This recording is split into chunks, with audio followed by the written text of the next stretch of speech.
जिस लव जिहाद पर बनाई फिल्म खुद उसी का शिकार हुई एक्ट्रेस डायरेक्टर सनोज मिश्रा का खुलासा। महेश्वर में मचा हड़कंप।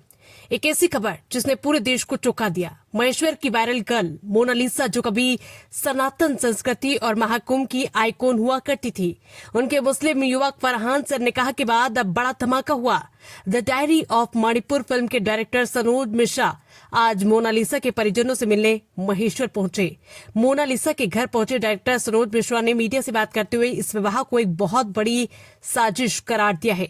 उन्होंने सीधे शब्दों में कहा कि यह सामान्य निकाह नहीं बल्कि एक सुनियोजित तरीके से किया गया ब्रेन वॉश है। चौंकाने वाली बात यह है कि जिस लव जिहाद के मुद्दे पर मोनालिसा ने फिल्म में काम किया, आज डायरेक्टर के मुताबिक वो खुद उसी का शिकार हो गई। इस घटना के बाद से मोनालिसा का परिवार गहरे सदमे में है। उनकी मां ने पिछले 4 दिनों से अन्न का एक दाना तक नहीं चखा। सनोज मिश्रा ने कड़े लहजे में कहा है कि कट्टरपंथियों ने सनातन को बदनाम करने के लिए पूरा प्लान तैयार किया था। इसी दुख और गुस्से के कारण अब उन्होंने अपनी ही फिल्म को प्रमोट न करने का बड़ा फैसला लिया। इन 24 लाइव न्यूज से सूर्यकांत पांचाली की खास रिपोर्ट। क्या कहना चाहिए? आज बड़ा दुख का विषय है। मतलब कि मैं जब कभी भी आया हूँ घर पर तो ऐसा माहौल नहीं था, और ये भी नहीं सोचा था मैं कि ऐसी परिस्थिति में मुझे घर आना पड़ेगा, जो आज पूरे देश, समाज और दुनिया देख रही है। तो ये मेरे लिए आज बहुत बुरा दिन है, कह सकते हैं कि, और यहाँ आना भी मेरे लिए बहुत, ऐसी परिस्थिति में मैंने, शब्द नहीं है मेरे पास, मैं किस मुँह से मैं अपने दर्द को बयान करूँ। बस यही कहना चाहूँगा कि मेरा जो प्रयास था, मेरी जो चीज़ें थीं, हम पूरी तरह से अपने रास्ते पर अच्छे से जा रहे थे, सफल हो रहे थे। और जो ताकतें थीं, इस्लामिक ताकतें जो थीं, जो कट्टरपंथी लोग थे, जो एजेंडा चलाने वाले लोग थे, उन्होंने महाकुंभ की एक जो आइकॉन बनी थी लड़की, उसको अपवित्र करने का जो ये बीड़ा उठाया था उन लोगों ने, कहीं न कहीं वो लोग सफल हो रहे हैं। और हमारे लिए, सनातन से जुड़े हुए लोग, राष्ट्रवादी लोगों के लिए बड़ी शर्म की बात है, और मेरे लिए भी बड़ी शर्म की बात है, क्योंकि मैंने इस बच्ची को बड़ा बनाने की कोशिश की थी, और इसी घर से मैं उसको लेने आया था। मैं महाकुंभ में भी लेने नहीं गया था, मैं घर से लेने आया था, क्योंकि महाकुंभ बड़ी पवित्र जगह थी। मुझे लगा था कि मैं वहाँ जाकर उसकी पवित्रता ना भंग करूँ, और मैं घर से आकर मैंने उसको शिक्षण, प्रशिक्षण और फ़िल्मों में लाने का जो काम किया था। तो आज जो कहीं न कहीं मेरा जो मकसद था वो खत्म हो गया, अधूरा हो गया। क्या सोची समझी साजिश लग रही है? के खिलाफ है, जैसे परिजन भी शादी के खिलाफ है, आप भी खिलाफ है। अब देखिए, आगे की क्या रणनीति मैं है? आपको बताना चाहूँगा, पहली बात तो इसको शादी कहना उचित नहीं होगा, क्योंकि शादी नहीं है, ये एक जाल है। जिस जाल में जिस तरह से इन भोले-भाले लोगों को फँसाया गया, उस लड़की को फँसाया गया, तो ये जाल है एक। और जो पीएफआई संस्था जो काम कर रही है, मैं पहले से भी बोलता आ रहा हूँ कि ये सब उसी की साजिश है।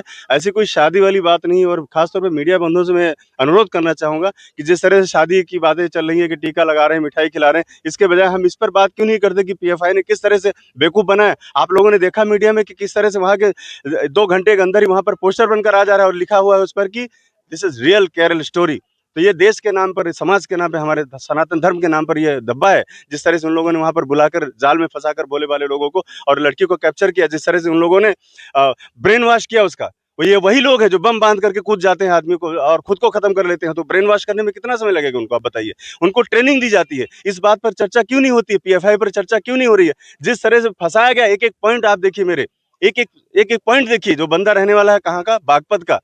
लड़की रहने वाली है उज्जैन में, इंदौर में, और केरल किस तरह से फंसा के ले जाया गया उनको फिल्म के बहाने कि पिक्चर कराएंगे तुमसे, और उनके बाप को किस तरह से बेवकूफ बनाया गया कि तुम कमिश्नर का रोल करोगे। उनको 4 दिन 10 दिन तक वहां उन लोगों ने पूरी प्लानिंग की, और एक पंचर छाप आदमी, जो पंचर जोड़ने वाले का लौंडा, वो 2 कौड़ी का, उसके पास वहां मिनिस्टर खड़े होंगे जाकर। आप इस पर हम क्यों नहीं चर्चा करते? हम ये बात क्यों करते कि घर वाले राजी नहीं? अरे खत्म हो गई बात भाई, घर की राजी की बात नहीं है, ये देश के लिए शर्म की बात है, सनातन धर्म के लिए शर्म की बात है। जिस तरह से उस लड़की को फंसाकर और महाकुंभ के आयोजन को विफल कर दिया गया, ये इस पर बात होनी चाहिए। परिजन कह रहे नाबालिग, परिजन कह रहे नाबालिग है। बिल्कुल नाबालिग है वो जी, बिल्कुल मानता नहीं है, आप लोगों को भी दिख रहा है, सबको पता है। लेकिन हम इस मुद्दे पर ही बात करें कि ये लव जिहाद था और पूरी तरह से फंसाया गया, मुझसे दूरी बनाई गई, मुझे किसी तरह से हिडन रखा गया, क्योंकि मैं अगर रहूंगा तो मैं शायद समझा दूं, मैं उनको बताऊं, कुछ नॉलेज दे सकता हूं, लेकिन मुझसे दूरी बनाई गई इसलिए कि सनोज मिश्रा सिर्फ अपने प्रोजेक्ट के लिए हैं, अपने फायदे के लिए सोचेंगे खाली, ये लड़की के भविष्य को नहीं सोचेंगे। लड़की के भविष्य को अगर मैं नहीं सोचता तो यहाँ से उठा के मैं लेके जाता उसको। आज 1.5 साल से मैं उनको पाल पोस के तैयार कर रहा हूँ, लेकिन समझाने वाले लोग समझ जाते हैं, और जो साजिश को जो अंजाम देना था उन्होंने पूरी तरह से प्लान किया था। लड़की बिल्कुल नाबालिग है और इस पर चर्चा होनी चाहिए, इसकी जांच होनी चाहिए। देखिए, प्रमाण यही है कि उसकी जब तक मेडिकल रिपोर्ट नहीं आती है तब तक मुझे नहीं लगता है कि इस बारे में हम कुछ बोलें। लेकिन मेडिकल अगर होता है तो मैं दावे के साथ कह सकता हूँ, मेडिकल से बड़ा कोई प्रूफ नहीं होगा। उसकी मेडिकल जांच होनी चाहिए, तब पता चलेगा कि वो बालिग है नाबालिग। फिल्म का जो है आप फिल्म बना रहे थे, अब उस फिल्म का क्या होगा? मेरी फिल्म कंप्लीट हो चुकी थी, लेकिन उसका 2-3 दिन का शूट भी बाकी है। और जिस तरह से विधर्मी लोगों ने प्लान करके मेरी फिल्म को रोकने की कोशिश की, क्योंकि हमने धर्म परिवर्तन पर ही फिल्म बनाई थी। पहली बार मुझे जेल भेजा गया झूठे आरोप में, आप लोगों ने देखा पूरा झूठा केस था। उसके बावजूद जब मैं नहीं रुका और मैंने फिल्म कंप्लीट कर ली और उसका ट्रेलर भी लॉन्च कर दिया, तो उसके बाद द डायरी ऑफ मणिपुर को रिलीज से रोकने के लिए उन्होंने इतना बड़ा साजिश किया कि जो हमारी हीरोइन थी उसको ही लव जिहाद का शिकार बना दिया। फिल्म रिलीज होगी अब? मैं कह नहीं सकता, क्योंकि मुश्किलें बहुत है मेरे लिए और फिल्म को मैं नहीं चाहता कि रिलीज हो। कहा जा सकता है सनातन को टारगेट किया है। बिल्कुल टारगेट किया है और सबके सामने प्रत्यक्ष है, इससे बड़ा कोई प्रमाण नहीं है।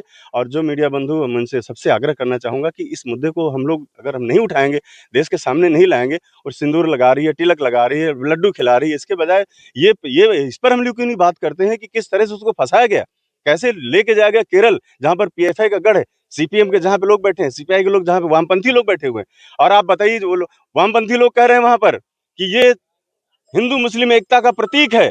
आप बताइए मुझे, हिंदू मुस्लिम एकता का प्रतीक है और जितने भी मुस्लिम लड़के हिंदू लड़कियों को लेके जाते हैं उनके लिए वहां पर व्यवस्था की गई रहने की, उनको खाने की, उनको चली दी जा रही है। आप अगर हिंदू मुस्लिम एकता का प्रतीक अगर आप बताना चाहते हो तो किसी मुस्लिम लड़की को कोई हिंदू लेकर के जाए, वहां पर कोई मुस्लिम लड़की को हिंदू लेकर जाए, क्या वो लोग प्रोटेस्ट करेंगे उसको? क्या पुलिस थाने में भी जाएंगे रिपोर्ट दर्ज कराने, प्रमाण अभी मैं पहले फैमिली वालों से बात करूंगा, उनसे मैं बात करने अभी आया हूं मैं जस्ट आपके सामने। अभी मैं पहले परिवार से सलाह करूंगा, फिर आगे जो भी कदम होगा वो उठाया जाएगा। यहाँ आप परिवार के बीच तो सलाह के लिए पूछे थे। हाँ जी, मैं आया हूँ क्योंकि मुझे बहुत सारी चीजें थी, हम फोन पर बात नहीं कर सकते थे, तो मैं पहले सलाह मशवरा करूंगा, उसके बाद जो भी होगा वो कदम उठाया जाएगा। शादी का जो भी महीना, विषय होगा रमजान का सारे महीना, बताएंगे ये तो तुमको। अपने अपने हाँ वही बहुत बड़ा संदेश है, बहुत बड़ा संदेश है समाज के लिए क्या जा रहा है। बिल्कुल किया जा रहा है। और जिस तरह से जो कट्टरपंथी लोग हैं, उनकी जो सोच होती है, ये कोई पहला ऐसा वाकया नहीं है, उनका लक्ष्य यही है, टारगेट यही है। रमजान महीने में उनको सुन्नत होगी। आप सोचिए, रमजान महीना ही क्यों चुना उन्होंने, केरल ही क्यों चुना उन्होंने, पीएफआई की मदद लेंगे। मैं बिल्कुल सरकार से सबसे आग्रह करना चाहूंगा, मैं बड़ी एजेंसियों से आग्रह करना चाहूंगा, सबसे मैं विनम्र निवेदन करना चाहूंगा, देश के राष्ट्रवादी ताकतों से, माननीय प्रदेश के मुख्यमंत्री हाँ, मैं उनसे मिलना चाहूंगा, माननीय मुख्यमंत्री साहब से मैं मिलना चाहूंगा और मैं उनसे मिलने के लिए समय ले रहा हूं, ताकि मैं उनको सारी बातें, उनके परिवार को ले जाकर उनके सामने सारी बातें मैं रख सकूं। और मुझे उम्मीद है कि मेरे साथ सरकार है और मेरे साथ राष्ट्रवादी लोग हैं हमारे साथ जुड़े हुए, और इसका जल्दी से जल्दी कोई ना कोई समाधान हम निकालेंगे, ताकि ये पर्दाफाश हो सके कि किस तरह से पीएफआई संगठन, जिसको भारत सरकार ने बैन कर रखा है लेकिन फिर भी काम कर रहा है, फिर भी वो इस तरह की हरकतें कर रहा है, ताकि एक लड़की जो आइकॉन बनी हुई थी और बहुत सारी लड़कियों के धर्मांतरण का रास्ता खुल जाए। उनका मकसद सिर्फ यही होता है, ट्रेनिंग इसीलिए दी जाती है, सैलरी इसीलिए दी जाती है। नहीं, पंचर छाप आदमी जिसके पास खाने का ठिकाना नहीं है, वो जाके वहां मंदिर में शादी कर रहा है, प्रेस कॉन्फ्रेंस कर रहा है, उसके पास कौड़ी का आदमी नहीं है जो नाश्ता नहीं करा सकता किसी आदमी को, वहां प्रेस कॉन्फ्रेंस कर रहा है, वहां के मंत्री उसको सल्यूट कर रहे हैं उसको, और बोले ये बहुत बड़ा सामाजिक समरसता का संदेश जा रहा है। तो मुसलमान लड़कियों की शादी क्यों नहीं करा देते हिंदुओं से? क्या मानते हैं आप इसमें, जो शादी नहीं, साजिश जो हुई है, ये बहुत बड़ी साजिश है, शादी नहीं है, ये साजिश और एक जाल है, जिस जाल में भोले भाले लोगों को फंसाया गया है। लव जिहाद एकदम साक्षात सामने है, और मुझे लगता है कि अगर इसकी निष्पक्ष जांच की जाएगी तो सारी बातें जो मैं बोल रहा हूँ, इससे भी 100 गुना और ज्यादा चीजें बाहर निकल कर आएंगी। पर्दाफाश होगा जल्द। धन्यवाद।